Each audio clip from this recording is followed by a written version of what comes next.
Two যমুনার কর্মসূচিতে যে সংঘর্ষ হয়েছিল, যে ছবিটা আমরা দেখছিলাম, সেখানে আমরা আরও একবার আছি, আমাদের সহকর্মী নিবিড় সাহা আছেন। একটু আপডেট জানার চেষ্টা করি। নিবিড়, নিশ্চয়ই আপনি নিরাপদে আছেন এবং একটু জানাবেন আমাদেরকে পরিস্থিতি এখন কেমন। মানে আমরা দেখলাম যে শিক্ষার্থীরা টিয়ার শেল এবং নানা রকমের ঝুঁকির মধ্যে পড়েছিলেন এবং তারা আসলে মাটিতেই লুটিয়ে পড়েছিলেন এবং শিক্ষার্থীরা অন্য শিক্ষার্থীদেরকে আবার নিরাপদ স্থানে নিয়ে যাওয়ার চেষ্টা করছিলেন। এখনকার পরিস্থিতি কেমন দেখছেন?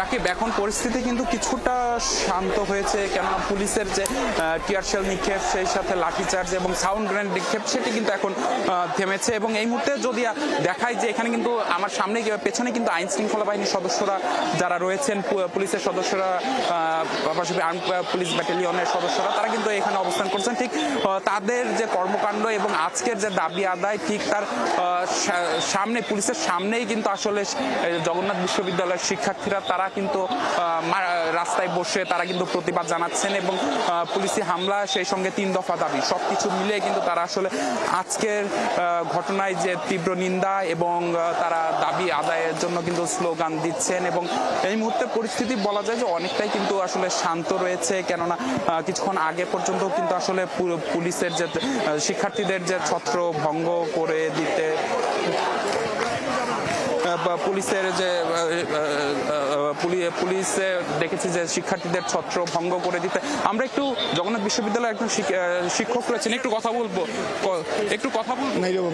আসলে আজকে শিক্ষার্থীরা লং মার্চ করে যমুনার সামনে আসছেন, তখন পুলিশের যে টিয়ার শেল নিক্ষেপের, সাউন্ড গ্রেনেড নিক্ষেপের এই বিষয়ে কিভাবে দেখছেন?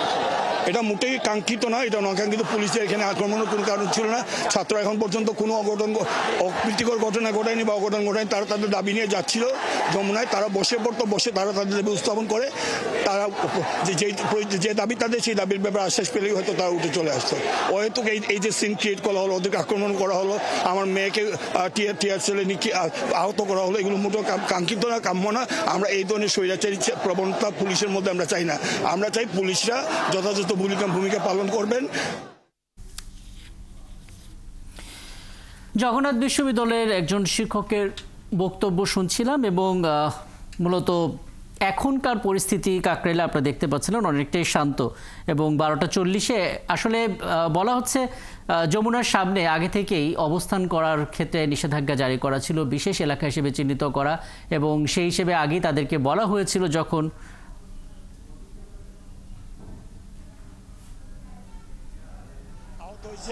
আমরা এই দ্রুত তাদের ব্যাপারে ব্যবস্থা নিচ্ছি।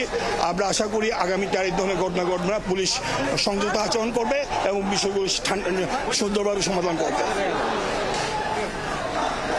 আর আমাদের দাবি দেওয়ার ব্যাপারে কথা হচ্ছে, আমাদের ছেলেমেয়েরা যে দাবি তুলেছে, আমলারা বারবার বিশ্ববিদ্যালয়ের বরাদ্দগুলো বাতিল করে ঢাকা বিশ্ববিদ্যালয়ের 900 কোটি টাকা তারা বাজেট দেয়, জগন্নাথের 150 কোটি টাকা দেয়।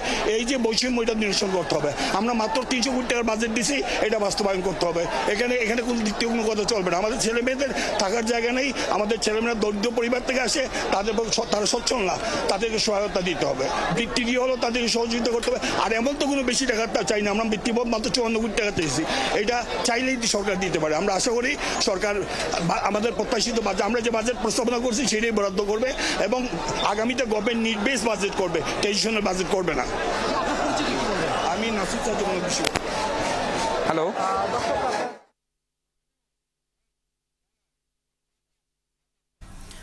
সহকর্মী নিবিড় মাধ্যমে আমরা জগন্নাথ বিশ্ববিদ্যালয়ের শিক্ষকের বক্তব্য শুনছিলাম এবং 3 দফা দাবি, যে দাবির প্রথমটাই ছিল আবাসন ভাতা, এবং বলা হচ্ছে দীর্ঘদিন ধরে আসলে এই ভাতাটার সংকটের কারণে আবাসন সংকটেরও তৈরি হয়ে গিয়েছিল এবং পরবর্তীতে পূর্ণাঙ্গ বাজেট, সেই বাজেট তারা দিয়েছিল, সেই বাজেট অনুমোদনের অপেক্ষা তারা করেছিলেন।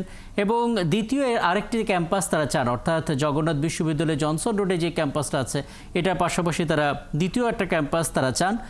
এবং এই পুরো বিষয়টা দ্রুত বাস্তবায়নের জন্যই তারা মূলত আজকে পূর্ব নির্ধারিত এই মার্চ টু যমুনা কর্মসূচি পালন করার সিদ্ধান্ত নেন এবং ঘোষণা অনুসারে মূলত 10:30টার সময় তারা এই কর্মসূচিটি শুরু করেন এবং পরবর্তীতে ঘণ্টাখানেক পর এটা আনুষ্ঠানিকভাবে যাত্রা শুরু করে এবং 12:15টার দিকে সচিবালয় পার হয়ে যাওয়ার সময় পুলিশের অবস্থান চোখে পড়ে এবং তখন বলা হয় যমুনার সামনে যেন অবস্থান না নেওয়া হয়, কিন্তু সেই ব্যারিকেড ভেঙে মূলত যখন কাকরাইল পার হয় 12:40-এর দিকে তখনই আসলে পুলিশের সঙ্গে এই পরিস্থিতি তৈরি হয় এবং এখন অনেকটাই থমথমে অবস্থা বিরাজ করছে কাকরাইল মোড়ে।